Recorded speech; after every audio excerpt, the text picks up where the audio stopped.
To start the show, the crew and I have traveled to Pandora, Ohio, in Putnam County. It's about 40 miles south of Bowling Green, and we are here at the home of Diana Meyers. Now, Diane is a real animal lover. How do I know? Well, she's been taking care of sick and injured animals here at the Black Swamp Rehab Center for a quarter of a century, since 1989. Now, the animals that she cares for are raptors. They are birds of prey. Now, we wanted to learn more about what she does, and more importantly, why.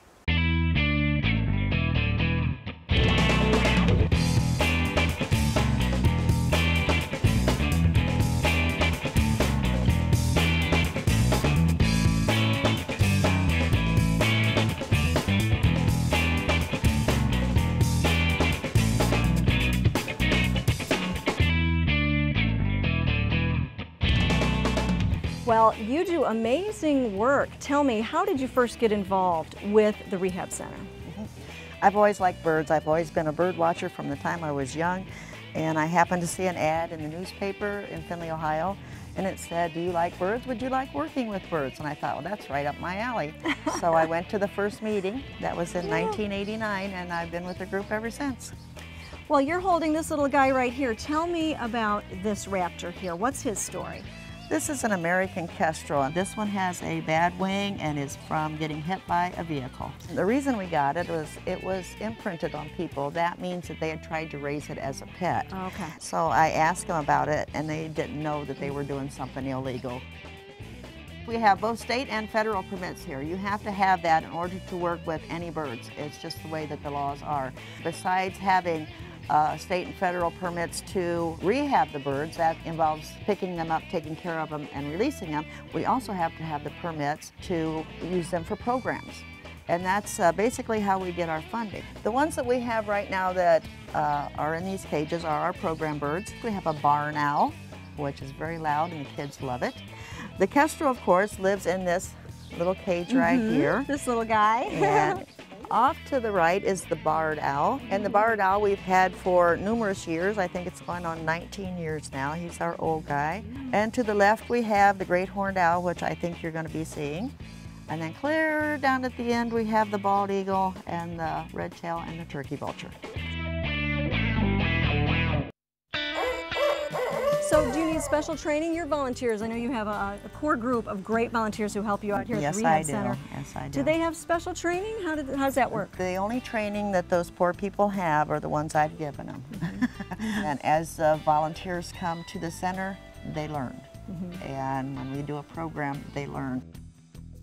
Well, now I'm joined by Sue Kitzler, and you are one of the volunteers here at the Rehab Center. Sue, tell me about this beautiful owl. This bird is a great horned owl. A dog had brought this bird up to the house. It was a little chick. We brought it back to the Rehab Center, and later, as she grew her primary feathers, those are flight feathers on her wings, we could see that her wing was broken. It was actually turned in its socket. So we rehabbed her, and we knew that she wouldn't be able to fly again, and she's been with us for 18 years. How long have you volunteered on? Actually, I've done almost 25 years. My husband volunteered first, and then I kind of joined him, and once they found that I could talk, being a school teacher, Right. that then I began to teach in the educational programs that we do. Well, a great part of your mission is educating the public. Tell me about the programs that you give. Depending on what the group wants, we bring various birds, but we generally educate them on the raptors, their habitat, why they're important in our food chain. But when we do children's programs, we really stress that these are wild animals. Even if they're down on the ground, you let them alone. And if you think they're hurt or injured, then you call your sheriff's department, your police department, or the wildlife officer, and then they get a hold of us, and then we come and rescue them. So how do you help keep it running, Diane?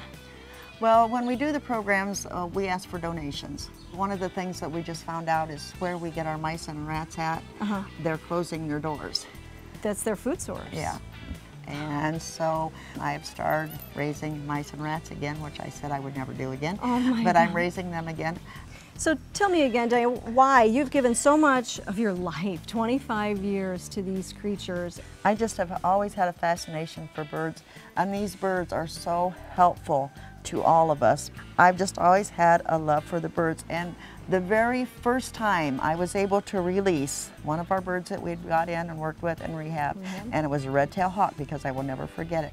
And I actually got to take and throw it up in the air and release it, and I cried. Did you feel good? I felt yes. so good. I stood there and cried.